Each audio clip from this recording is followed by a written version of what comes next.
Namo tassa bhagavato arahato samma sambuddhassa. 알립니다. 법계에서 알립니다. 육계 시민 여러분, 신속히 육계를 탈출하여 법계로 넘어오십시오. 출구가 어디냐고요? 출구는 아놀라스님의 여름 윗바사나 집중 수행에서 사띠를 명망하여 그 사띠로 육계에서 법계로 넘어오도록 하십시오.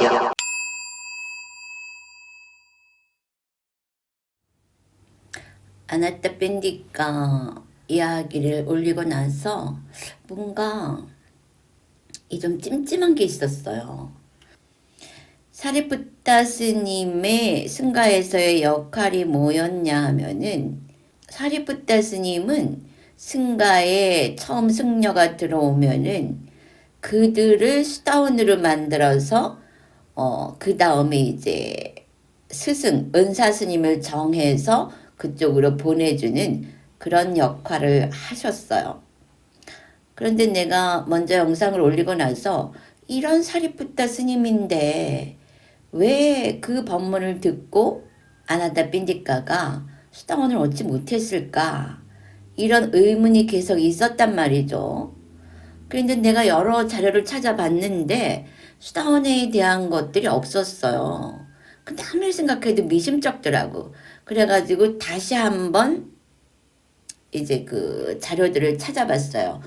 그랬는데 아니나 다를까 쫄라와까 위나야 파티에 이 아나타 핀디카가 부처님하고 첫 대면을 하는 장면이 나와요. 여기 나오죠?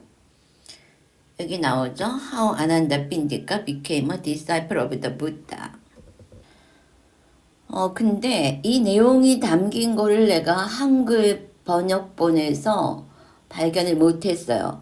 그래서 그냥 이 영어본을 참고로 할 건데 일일이 내가 번역은 하지 않겠어요. 그냥 말로 설명을 할 텐데, 내가 그랬죠. 아나타 핀디카는 사와띠에 사는 사람이다.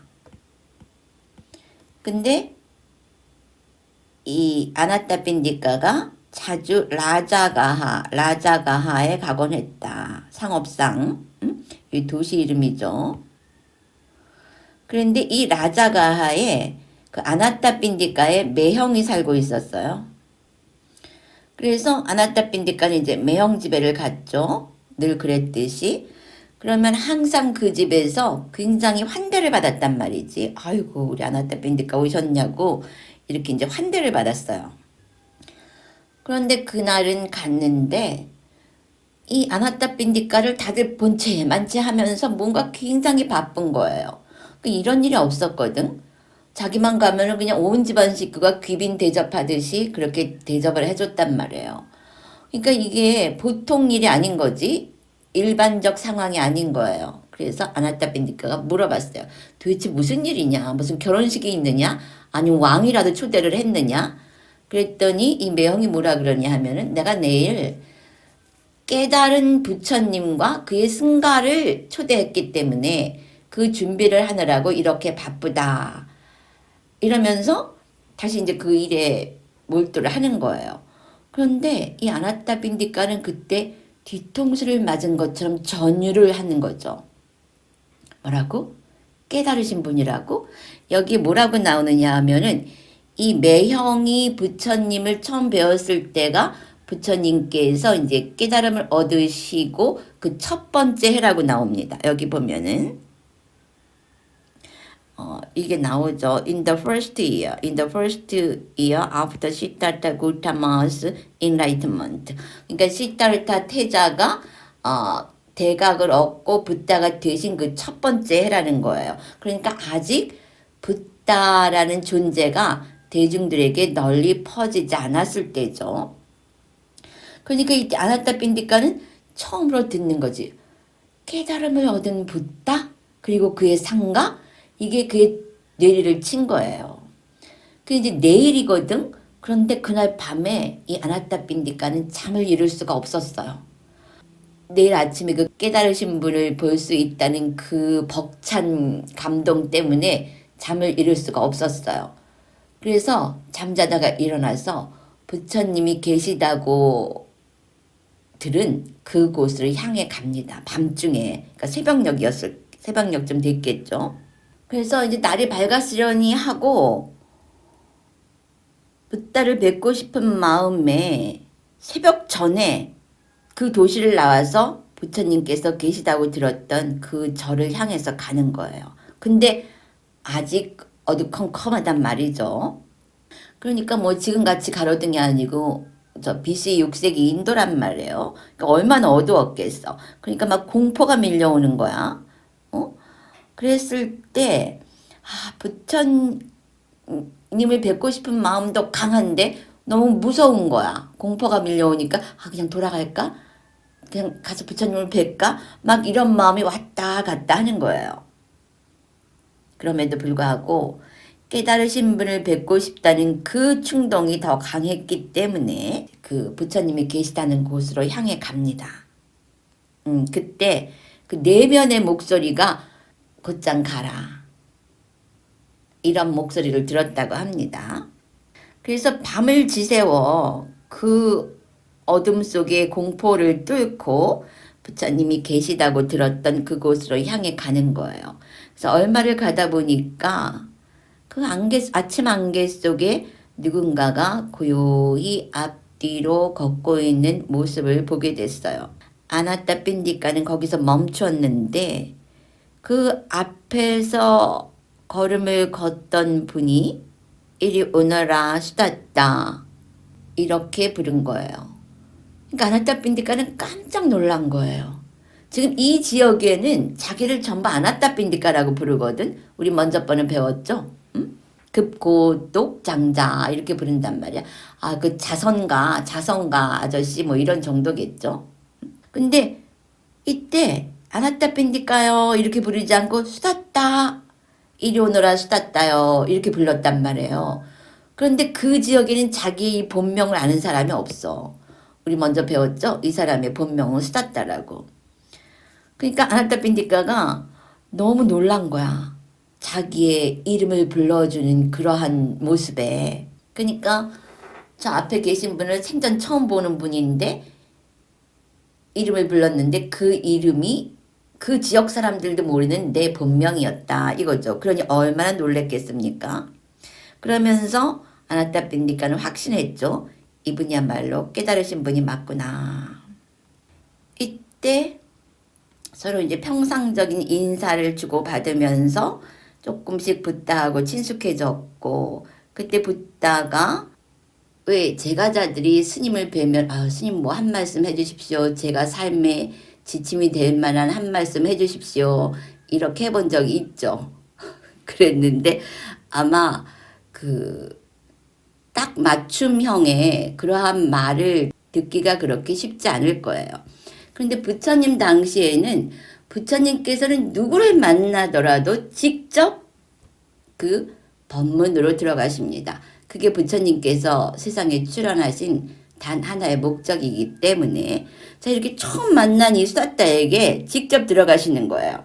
스텝 바이 스텝이라 한 단계 한 단계 기빙. 자, 그대가 수행을 시작하려면은 보시를 먼저 하여야 한다. 그 다음에 개를 닦아야 한다. 그 다음에 하늘 가는 공덕을 지어야 한다. 그리고 감각적 쾌락의 세상이라는 것은 더러운 것이고 헛된 것이며 재앙이다. 이러한 것을 알아야 한다. 그리고 그 모든 것을 리넌시에이션, 떠나는 것은 커다란 유익함이다. 이러한 법문을 하시는 거죠. 그래서 부처님이 처음에 제가자에게 법문하실 때는 항상 기빙이 먼저 와요. 여러분은 누가 이야기를 할 때 또 돈 얘기야? 이런 생각을 많이 하더라고요. 제가자들은. 또 그 얘기구나. 근데 그게 아니라 부처님께서 기빙, 이 도네이션, 보시를 먼저 이야기하시는 것은 우선 작은 것이라도 내놓을 줄 아는 그 자리가 넓어지면서 비어진 그 자리에 이 그 지혜나 담마가 들어설 수 있기 때문에 부처님께서는 맨 처음에 기빙을 먼저 말씀을 하세요. 그 다음에 아무리 베풀어도 계를 지키지 않으면은 그 베풀매 열매가 맺지 못하기 때문에 계를 지켜라. 아니 왜 그 요새 그 신문에 많이 나오는 재벌들이 있잖아요. 이런 것도 있잖아. 돈 줄 때 월급 달라 그러면은 돈을 주기는 줘. 그런데 그 동전으로 뭐 100만 원, 200만 원을 동전으로 딱 던져준단 말이야. 그 사람은 덕이 없는 거야. 개가 없기 때문에 이 기빙에도 공덕의 열매가 맺질 않아요. 그래서 여기 해분이라 그랬어. 하늘 가는 그러한 하늘 갈 수 있는 그런 공덕을 지어라. 왜냐하면 인간 세계는 고통이 많기 때문에 그 인간 세계에서 또 똑같은 인간 세계로 온다는 것은 발전이 아니에요. 물론 그 인간 세계에 더 성숙한 어떤 수행을 하기 위해서 인간 세계로 다시 돌아올 수도 있지만은 일단 고통이 없는 천상 가는 공덕을 짓도록 가르치십니다. 그러면서 이 감각적 쾌락의 세계, 인간의 그 5가지 감각적 쾌락의 세계는 더러움이다, 오염투성이다, 그리고 헛된 것이다, 그리고 위험한 것이다, 이렇게 가르치시죠. 그러면서 benefit of renunciation, 그것을 떠나는 것이 유익한 것이다. 이 5 감각 쾌락의 세계를 떠나는 것이 유익한 것이다. 이렇게 가르치신단 말이에요. 그래서 스텝 바이 스텝이라 그랬는데 부처님 가르침은 gradual part, 점진적 가르침이다 그랬어요. 그런데 여기서 이 renunciation, 이게 이제 말하자면 이제 출가란 얘기인데, 이 출가가 꼭 그 머리 깎고 옷 갈아입는, 승복으로 갈아입는 그런 의미의 출가가 아니에요. 그것은 1차적인 출가의 의미고, 좀 더 광의적인 의미에서 보면은 이 감각적 쾌락을 놓는 것, 그게 진정한 의미에서 이 renunciation이라는 거죠. 나는 사실 요즘 조금 놀라는 게, 내가 옛날에 미얀마에서 온 우리 대학원에 미얀마에서 온 그 딜라싱이 있었거든요. 근데 이 사람은 미얀마에서만 살았었기 때문에 미얀마 불교가 세상에서 최고고 미얀마 부디스트가 세상에서 최고고, 그러니까 미얀마밖에 몰라요. 자기에게 세상은 미얀마, 그리고 미얀마 불교인 거야. 그래서 그냥 아비담마의 그 숫자, 컨셔스너스의 그 숫자를 그냥 저저저저 외워. 자기가 미얀마에서 1등을 했대요. 물론 그런 경시대회가 있나 봐. 그러한 이제 딜라싱이야, 말하자면 비군이죠. 그래서 막 프라이드가 굉장해. 그렇기 때문에 거기서 보내줬는지 어쨌는지 이제 스리랑카로 유학을 보내줬단 말이에요. 근데 나는 그 사람을 보면서 아, 저 사람은 미얀마밖에 모르는구나 그랬는데, 내가 요즘 뭘 느끼냐 하면 나야말로 또 하나의 그 사람 모습이 나한테도 있구나. 나도 이 깨달음이다, 명상이다, 이런 건 불교밖에 없다라고 생각을 하고 철저하게, 그렇기 때문에 그렇게 24년을 거기에 투자해가지고 그 랑카에서 혼자 살 수 있었는데, 내가 사실 요즘 이렇게 둘러보면은 이러한 깨달음의 형태가 여러 군데서 나타나더라고요. 현실에선 잘 못 찾겠어. 그런데 그 책을 보면은 그 레스터 레븐슨도 그렇고, 또 그 요즘 내가 접하게 된 다스 칼로스라는 사람도 그렇고, 그 나는 그 껍데기를 보지 않고 그들이 말하는 단말을 봐요. 그들이 어떤 법칙을 말하고 있고 그것이 어떻게 실용화되고 있는가. 그랬을 때 우리가 배우는 그 내용하고 글자나 문맥은 다르지만 내용이 같다고 판단이 되면 난 이거 똑같은 단마다 하는 걸 알 수가 있어요. 난 그런 측면에서 이제 예수의 가르침도 오히려 명상이 깊어질수록 예수의 가르침을 이해하게 된단 말이지. 그랬을 때 그 동네는 꼭 이 출가라는 형상을 바꾸는 그런 그 시스템이 아니잖아요. 그런데 그런 속에서도 이러한 수행들이 일어나고 있고 이러한 결과들을 경험하고 있는 것을 내가 보게 돼요.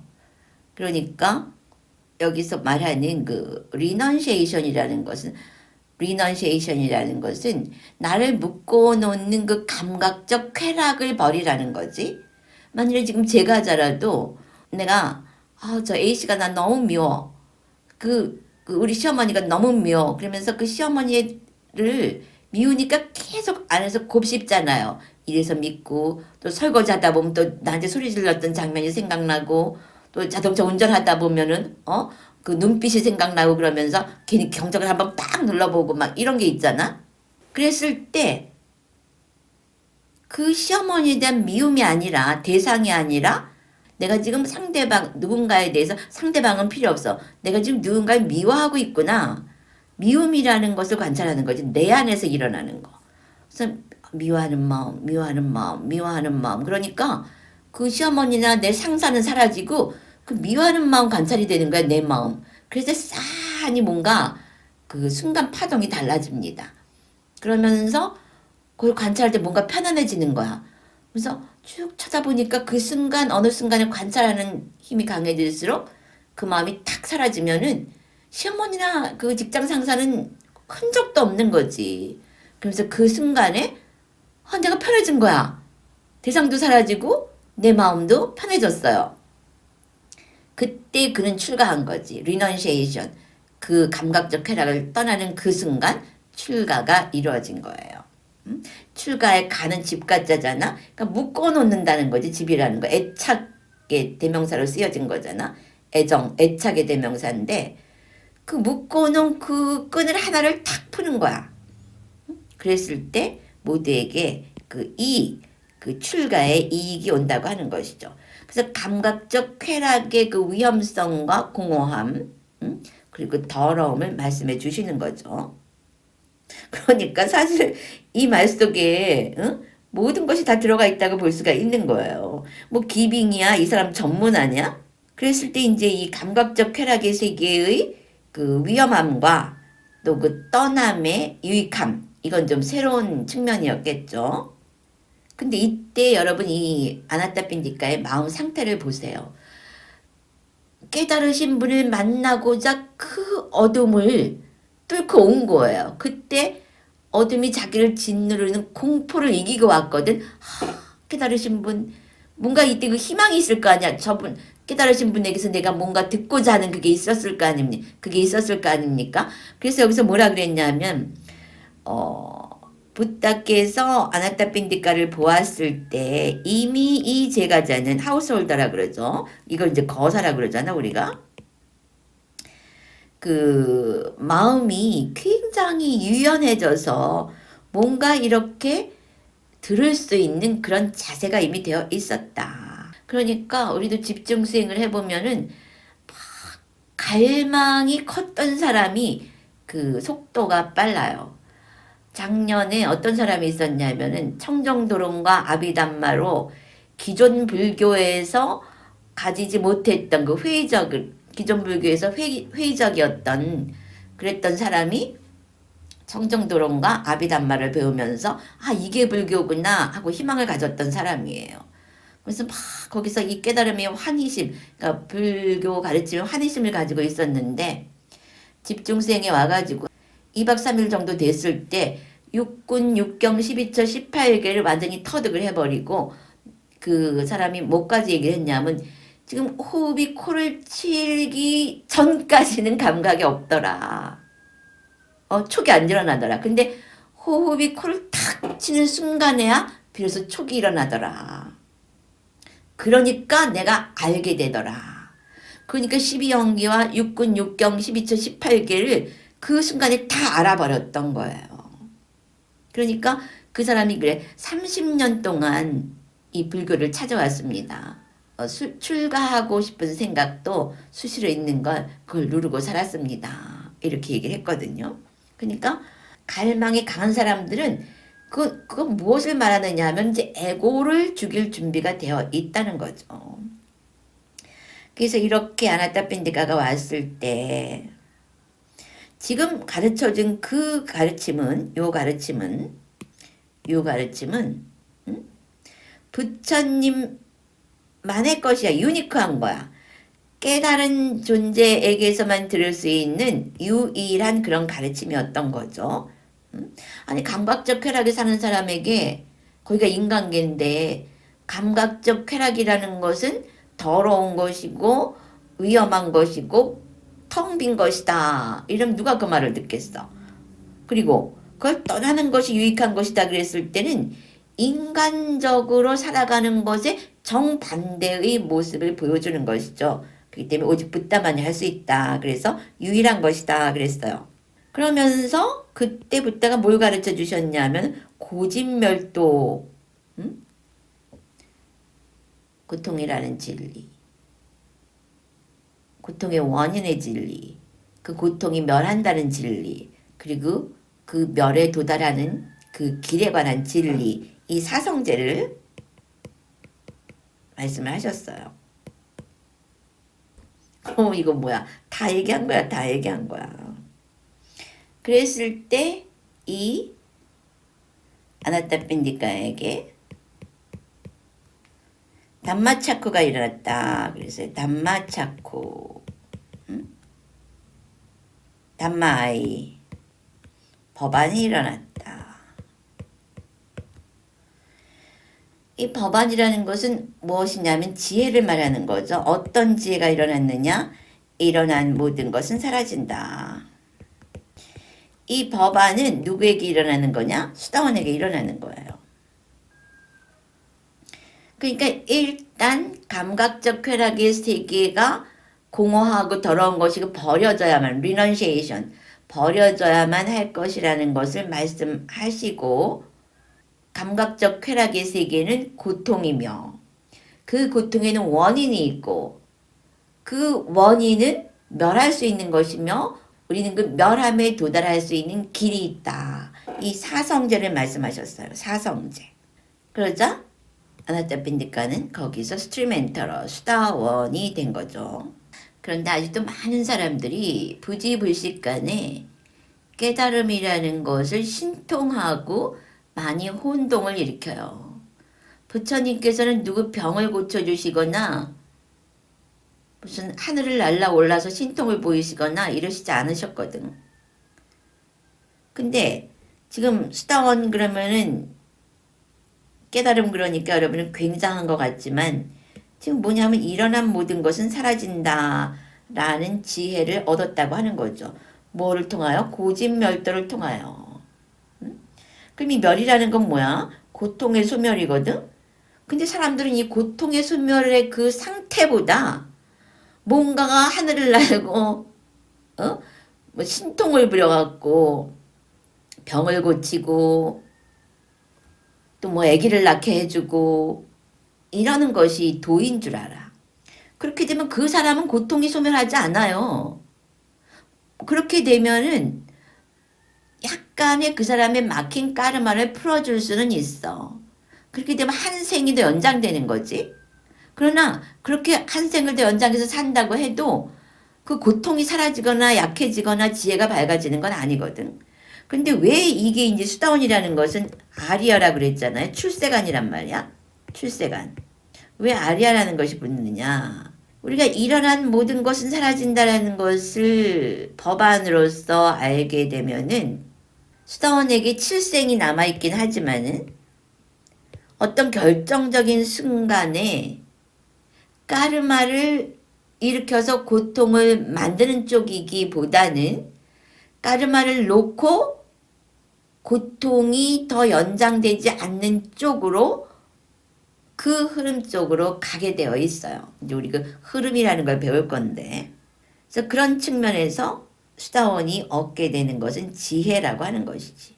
근데 부처님께서는 이것이 전륜성왕의 재산보다 더 큰 거다 그랬고, 또 전륜성왕의 재산보다 큰 거다 그랬고, 또 이 지구 전체에 대한 지배권을 갖는 것보다 더 큰 거다 그랬어요. 왜 그러냐? 그럼 이제 에고들은 꼭 이걸 소유로 생각을 해요. 해빙으로 생각한단 말이야. 그게 아니라 스테이트야. 비잉이란 말이지. 왜냐하면 지구에 돌아온다는 건 무슨 의미야? 거기 지배자가 되든 뭐가 되든 다섯 감각기관에 묶여있는 그 삶이잖아. 그것은 그 자체의 고통을 내포하고 있어요.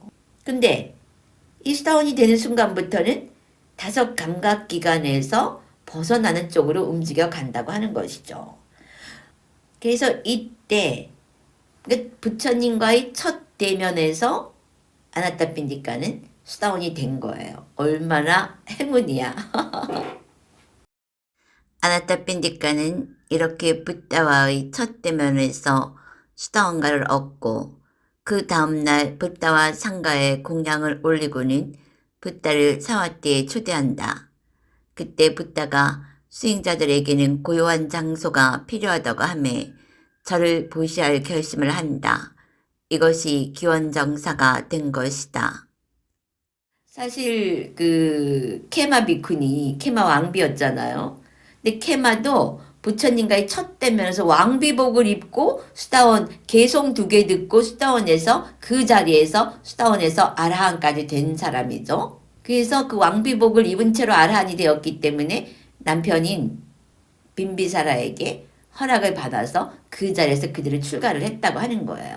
왜냐하면 제가자가 아라한이 되면은 그대로 죽어버려. 제가자 아라한은 기록이 없어요. 그거는 뭐냐 하면은 마치 꿈을 탁 깨면은 존재가 없잖아. 그런 것처럼 제가자는 아라한이 되는 순간 아무것도 없기 때문에 그대로 아라한 열반에 들어가 버려요. 근데 이제 여기에도 그런 얘기가 나오는데 이거는 쫄라와까 이것은 경전에 나오는 얘기가 아니고 쫄라와까 그 위나야 즉 계율을 다룬 위나야라 그러거든요. 그 빨리어로는 계율을 다루고 있는 그 율장에 나오는 내용이에요. 그러면 우리가 아니 그러면 수다원이면서 왜 사리푸타 스님의 법문을 듣고는 내가 이런 법문은 들어본 일이 없습니다 라고 통곡을 했느냐. 나도 이걸 보면서 그런 생각을 했는데 뭐 어느 또 다른 곳에서도 내 그 비슷한 내용을 봤어요. 왜 그랬냐 하면은 제가자들이 일단 수다원을 얻지만은 수행을 안 해요. 그리고 수다원을 얻고도 계속 수행하는 사람들은 굉장히 드물어요. 그때 수다원들은 모르겠어. 그 내가 겪은 그 수다원들은 특히 지금 세상이라 그런지 일단 수다원을 얻으면은 약간 제정신이 아닌 것 같은 현상이 일어나요. 막 과잉 에고가 일어나. 과잉 에고가 일어나가지고 왜냐하면 생전처럼 자기가 여섯 감각기관을 완전히 컨트롤을 하는 상황이 되거든. 그러니까 그때의 그 자존감이라는 것은 정말 지구 전체와 맞먹을 정도의 굉장한 자존감이 일어나요. 난 이제 빤히 알지 이제 여러 번 겪어봤기 때문에 과잉 에고가 일어나. 그리고 이제 내가 스타원이다. 이거를 주체를 못해. 특히나 열등감이 강했던 사람, 사회에서 적용이 안 됐던 사람들이 이 과잉 에고가 슈퍼 과잉 에고가 돼요. 슈퍼. 그러면서 뭐라 그러느냐 하면 집이 없던 사람은 집 있는 사람을 보면서 야, 너가 집 있지만 난 집 없어도 집 없어도 너보다 훨씬 훌륭한 사람이야. 막 이런 생각을 하고 내가 수다원이라는 걸 알리고 싶어 막 죽고. 그래서 나는 이렇게 쭉 관찰을 해요. 사람들 속에서 이 담마가 어떻게 펼쳐지는가. 그리고 왜 이 제가자들에게 아라한이 없느냐 하면은 제가자 아라한은 없어요. 기록에도. 이 제가자들은 지금 자기가 얻은 그 담마를 전체를 위해서 사용하려고 하는 생각이 굉장히 희박해요. 그리고 자기 자신의 까르마의 플러스 알파를 삼아. 그럼에도 불구하고 그것의 가치는 너무나 잘 알고 있더라고.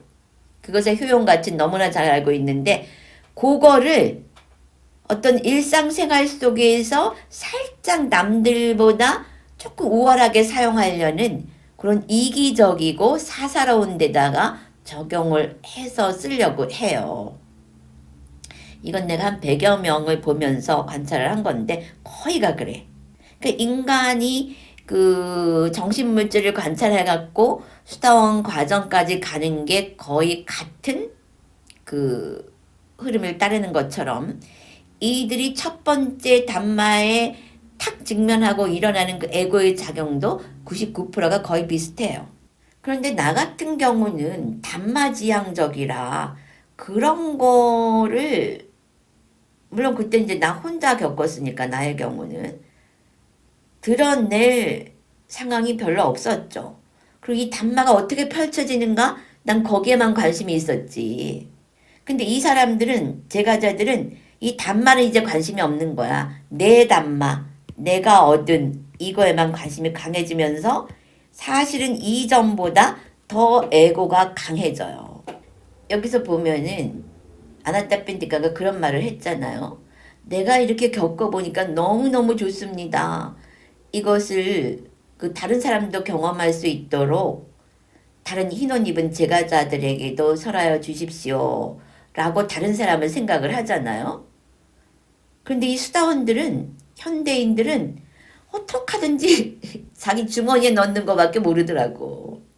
일단 자기 주머니에 넣고 그 옷을 만족하고 싶어서 달콤한 초콜릿 꺼내 먹듯이 나만 달콤하게 빨아먹을 그런 생각들을 먼저 해요. 어떤 사람이 그런 말을 하더라고. 얻은 다음에 과하다. 이거 정말 과하다. 과할 만큼 대단하다. 이런 얘기를 해요. 그러니까 고생을 하지 않고 얻다 보니까 어떻게 보면 이게 더 그 에고가 더 치밀어 오른다고 볼 수가 있죠. 그러나 조삼모사야. 스승 밑에서 집중수행 울타리 안에서 수다원을 쉽게 얻었다 할지라도 자기가 다스리지 못하는 그 오염원들, 낄레사들은 언젠간 튀어나와요. 그래서 에고가 있으면은 그 에고가 있는 만큼 담마가 쳐요. 그래서 이 에고가 깨지지. 그러면은 그때 뭐라 그러느냐 하면 정말 무상하군요. 이러고 그 첫 번째 장면으로 돌아가는 거야. 일어나 모든 것은 사라진다.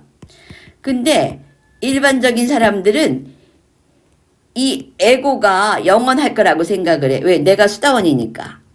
이것이 무지죠. 수다원의 무지는 엄청나요. 응? 인과에 아직 명료하지가 않아. 인과가 정확하지가 않기 때문에 에고에 뒤집어 씌워져 있으면 안 보이거든. 그리고 수행도 안 해. 내가 수다원이다 이런 생각만 하고 나중에 와가지고 내가 수다원인데 왜 이런 고통을 겪죠? 이런 바보 같은 소리는 한단 말이지. 근데 에고가 있으면 담마가 쳐. 왜? 일어난 모든 것은 사라진단 말이야. 에고가 일어났어? 그럼 사라져야 될 거 아니야. 그러니까 쳐. 그럼 에고가 깨지면서 얼마나 고통스러워. 내가 사라지는데. 그때서야 겨우 무상하군요 하면서 진리로 돌아온단 말이죠. 응? 그러니까 결국 돌아오긴 돌아와. 근데 수행을 안 하면은 이런 거지. 맞고 놓을래? 그냥 놓을래? 그래서 나는 이 수다원의 단계를 세 단계를 봐요. 수다원 처음에는 마이너스 수다원 2 수다원 3 플러스 수다원. 그래서 마이너스 수다원에는 담마라는 것은 보이질 않아. 오직 에고만 보여. 정신 못 차리지. 그 다음에 막 에고가 깨지잖아. 깨지면 어떻게 돼? 거기서 살려고 막 기어 나오려고 그러잖아. 그럼 그때 에고가 없는 상태에서 이거 어떻게 되지? 어떻게 된 거지? 하다가 다시 길을 발견해. 그래서 다시 겸손해지고 공덕을 쌓고 계율을 지키고 그러면서 정진을 시작을 해요. 진짜 정진 시작. 이때가 이제 플러스 수다원이야. 이때가 진짜 수다원이지. 응? 이때부터가 이제 진짜 수다원이 되는 거예요. 그래서 그때는 스텝 바이 스텝 한 발자국 한 발자국 이제 그 수행을 지어나가는 쪽으로 길에 들어서는 거죠. 흐름에 들어서는 거죠. 그때부터. 그때는 계율을 지키지 말라 그래도 지키려고 그래. 왜? 계율을 지킬 때 내가 길이 잘 보인다. 길을 가는데 안전하다 하는 것을 경험적으로 느끼기 때문에 계율을 지키라 그래서 지키는 게 아니라 나에게 이익하기 때문에 계율을 당연히 지키고 또 내가 이 부분이 정말 내가 정말 수행을 하고 싶은데 자꾸 미운 마음이 생긴다. 그러면은 내가 수행을 할 때 미운 마음이 생기니까 뭘로 상쇄를 하지? 맺다. 근데 왜 이렇게 정말 나한테는 욕심이 많지? 그냥 5개 있으면 내가 다 가지고 싶어. 근데 내가 이제 길을 가야 하니까 이 탐심을 어떻게 해야 놓을 수 있지? 그럼 나한테 꼭 필요한 거 하나만 놓고 다 4개는 보시를 하자. 그래서 4개를 보시를 했더니 어느 순간에 관찰을 해보니까 8개가 돌아오는 거야. 그러니까 이런 걸 관찰하면서 보면서 공덕이라는 거, 보시라는 거, 베푸는 게 이게 나한테 좋으라고 하는 거구나 이런 걸 알게 돼요. 그래서 자꾸 베풀미 일어나면서 탐심이 녹아버리죠. 나 또한 그런 경험을 많이 했는데 내가 스리랑카에 공부할 때 한국에 왔다가 스리랑카 들어가면은 이제 바리바리 뭐 챙겨가고 싶은 게 많잖아요. 그런데 이제 내가 먹을 거를 챙겨간단 말이야. 그리고 이거 가서 누구 줘야지 이러면서 챙겨가요. 근데 그 킬로수가 있잖아. 그냥 갈 때마다 빡빡하지. 딱 적절하고 최소의 양만 가져가죠.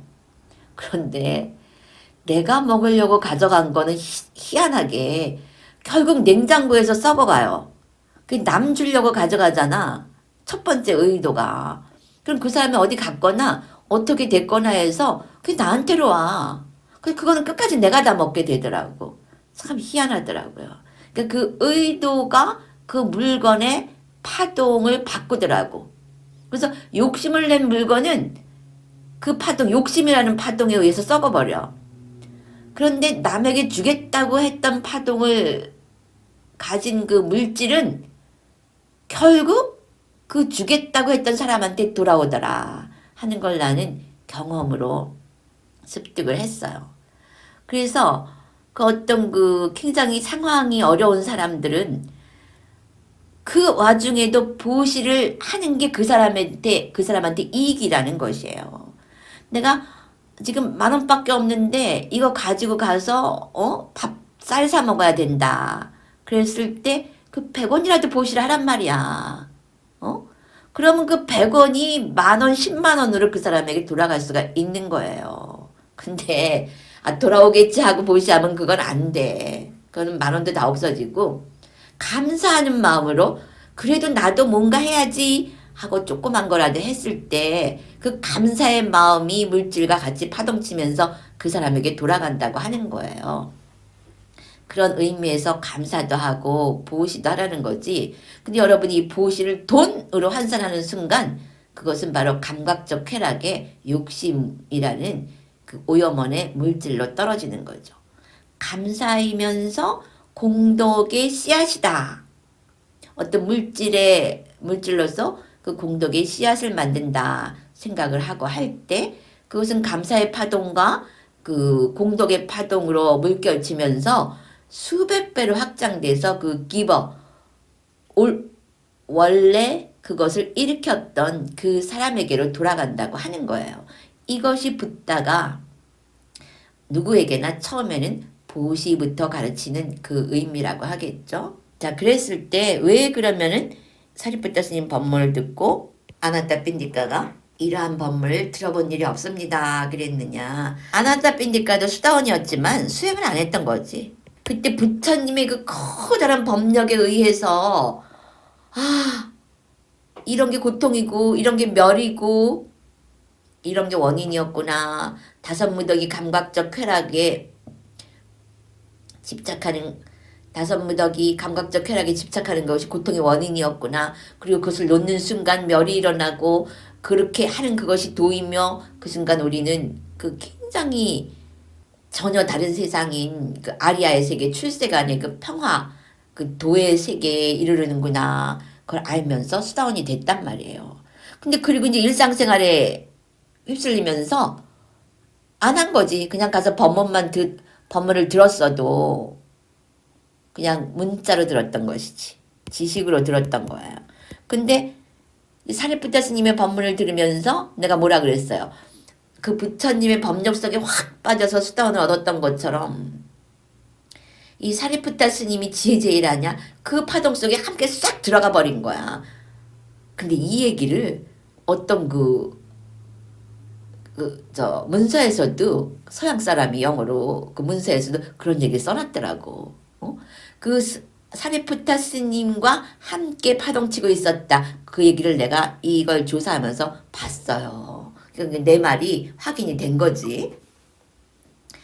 그랬을 때 그 사리푸타 스님의 파동권에 싹 들어가면서 내가 이전에 말했듯이 그 사리푸타 스님이 말하는 그 장면이 돼버린 거야. 그랬을 때 그때 고진멸도 잠깐 보고 수다원 됐는데 이때 뭐 육군 육경 12처 18개 다 거기서 놓고 물질 놓고 보면 본분 들으면 들은 분까지 오면서 확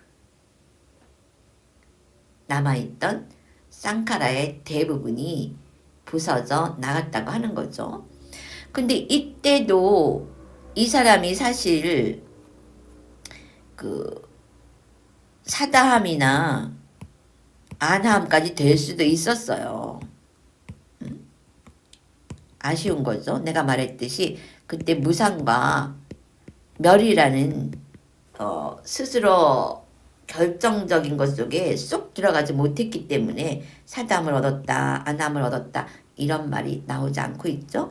어쨌거나 아나타핀디카는 기록을 살펴보면 수다원까지만 나오고 그 다음에 그 마지막 장면 도솔천에 다시 태어났다 하는 것까지가 나오는 거죠. 그러니까 여러분이 보험하는 사람을 만나잖아요. 그러면은 스님이고 누구건 간에 그 사람은 어떤 사람하고 어떤 연유로 만나건 간에 결국에는 보험 얘기 꺼내요. 나도 한 번은 우리 신도는 아닌데 어느 집에 갔는데 이제 날 뭘 도와주려고 왔어. 그래가지고 그 사람이 무슨 얘기를 하다가 이야기를 하는데 자기는 보험하는 사람이래요.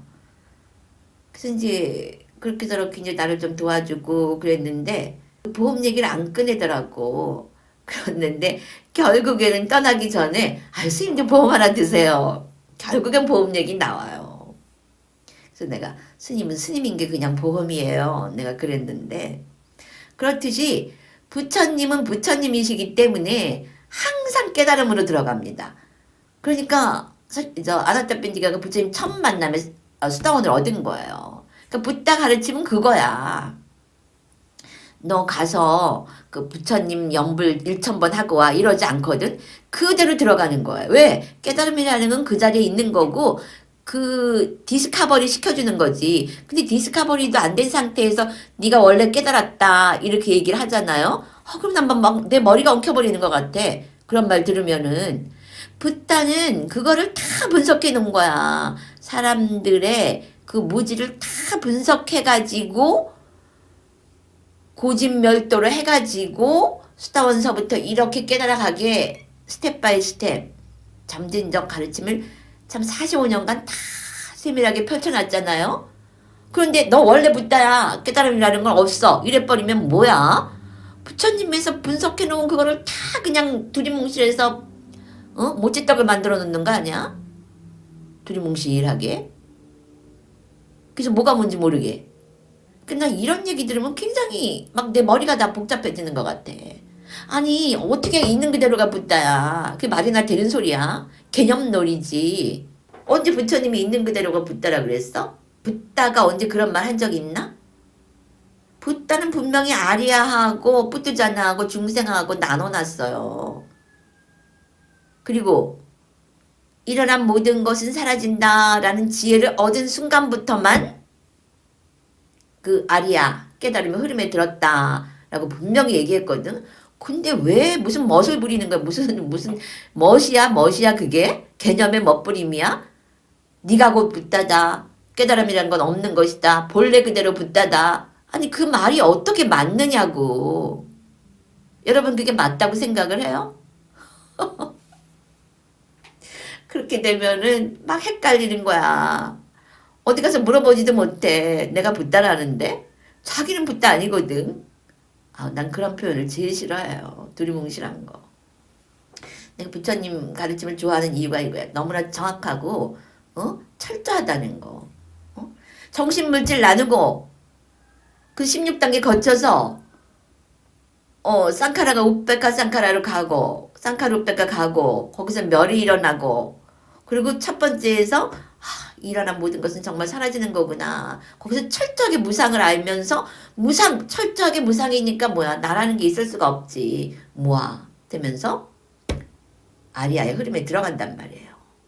그렇게 해가지고 그 아리아의 세 가지 족쇄, 수다원 세 가지 족쇄 끊어주게 해가면서 철저하게 그것이 다 논리적으로, 합리적으로, 경험적으로 설명이 되어 있잖아요.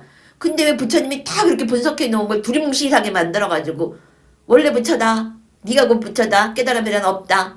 이건 뭐야? 부처님의 말씀에 도움이 되나? 증거를 대봐. 모두가 부처라는. 그 사람 윤회 안 해? 아니 붓다라는 것은 고통 소멸을 얻은 자인데 그럼 모두가 고통 소멸을 얻었어? 그대가 부처요. 외우는 거야. 개념을 외우는 거야. 나는 부처다. 나는 부처다. 시어머니가 날 괴롭힐 때 시어머니는 부처다. 부처다. 외우면 되지. 어느 정도까지는. 그거는 아주 얄팍해요. 그러니까 안에서 스트레스가 생기잖아. 부처라고 했는데 안에서 해결이 안 되니까 안에서 화병이 일어난단 말이야. 그런데 내가 시어머니 미워 죽겠는데 그걸 관찰을 해보니까 시어머니는 사라지고 내 생각이 사라지니까 시어머니는 관심도 없는 거야. 내 생각이 그 미움이라는 그 상황이 사라지니까 이렇게 편안하고 시어머니는 문제가 아니었다는 거지. 내 직장 상사는 문제가 아니었다는 거지. 이게 있는 그대로 보는 거예요. 연필을 딱 보여주면서 있는 그대로 보라, 있는 그대로 보라 그러면은 그게 어떻게 있는 그대로 보는 거야. 있는 그대로 실상은 있는 그대로가 아니라니까. 정신물질로 분석하고 일어남 사라짐을 보는 거 그게 실상이에요. 그래가지고 나의 그 의문점이 해결된 거예요. 그럼 그렇지. 사리푸타 스님이 수다원 만드는 수다원 메이커인데 전문가인데 수다원이 안 됐을 수가 없다. 이런 그 희미한 의문을 가지고 있었는데 내가 이렇게 와선을 하려고 누워있는데 그럴 리가 없어. 한 번 더 찾아보자. 그러고 찾아봤더니 아니나 다를까 아나타 뺀디까 수다원이었어요. 그래. 그래서 그 보험사는 항상 보험 얘기를 하고 부처님은 항상 깨달음을 얘기하죠. 그래서 부처님의 제자들은 사람만 만나면은 이 사람을 깨닫게 해주는 거 이게 오직 해야 할 일이었어요. 그래서 자기가 깨달음에 관심 있는 사람은 항상 깨달음만 얘기를 하는 거야. 자기가 선정에 관심 있는 사람은 항상 선정에 대해서만 이야기를 해요. 그러니까 자기가 알고 있는 영역을 벗어날 수가 없는 거야. 그러면 여러분은 어떤 게 우리 먼저 배웠죠. 어떤 게 나한테 유리한지 어떤 게 나한테 정말 이로운 일인지 잘 숙고하여 그쪽으로 방향을 잡아야 한다. 그래서 우리가 이렇게 또 한 명의 수다원을 우리 경험 속에 각인시켰고 그럼으로써 우리도 수다원에 조금 더 가까워질 수 있는 그런 업성이 형성이 되었습니다.